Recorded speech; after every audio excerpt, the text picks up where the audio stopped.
Salty, squidgy sea cucumber, also known as bêche de mer or trepang, isn't high on the list of quality seafoods Australia is known for.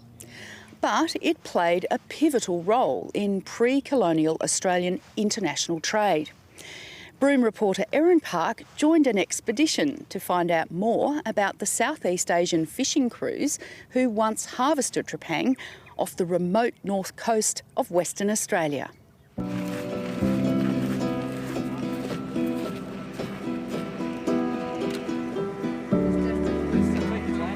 It's a corner of Australia that is not quick nor easy to get to. It takes a charter plane and a drive down rocky bush tracks to get to the coastline of the Queenie people on the northernmost tip of Western Australia. But for this research team, it's worth it. They'll be spending 3 weeks literally unearthing the little-known history of Australia's first international trade, the trepang industry, which saw thousands of fishermen from Southeast Asia set up camp on the northern coast of Australia. So we've taken off the top layer of this shelly sediment and we've revealed the 5 places, of which we think we've got 5. We know a mothership would come down, a big Indonesian prow, and come down with a fleet. There are some historical references of fleets of 30 boats coming in down off the Western Australian coast. And from those boats, you'd have a series of canoes coming in and doing the fishing and bringing the catch to shore to do that processing. And so what we're looking for in this landscape is actually remains of that trepang processing. So you would have camps as well as an industrial site, if you will.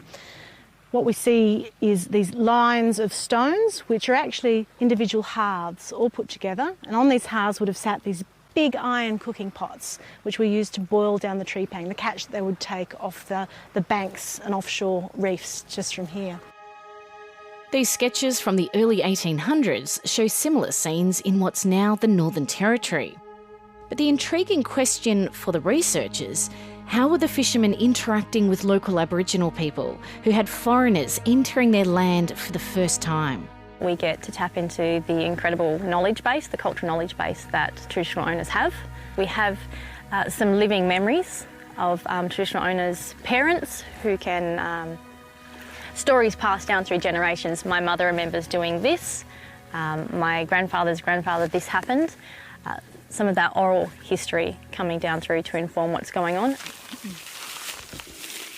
It's a plum tree or what? Ngabin, they call it. That big tree next to it, that's the boomerang tree.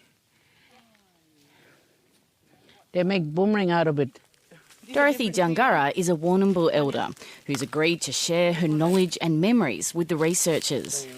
In those days, some of our people used to talk the Indonesian way. They learned the way of to talk in their language. While it's impossible to know for sure, she believes it was a friendly relationship based on exchanges of goods, knowledge and even people. The blackfellow in here didn't have any canoes. They used to build their raft on dry driftwoods and paperbark. And then when they met the Indonesians, they had to trade for their canoes. Sometimes they had to trade with young girls. They take the girls out to the Indonesian, never come back.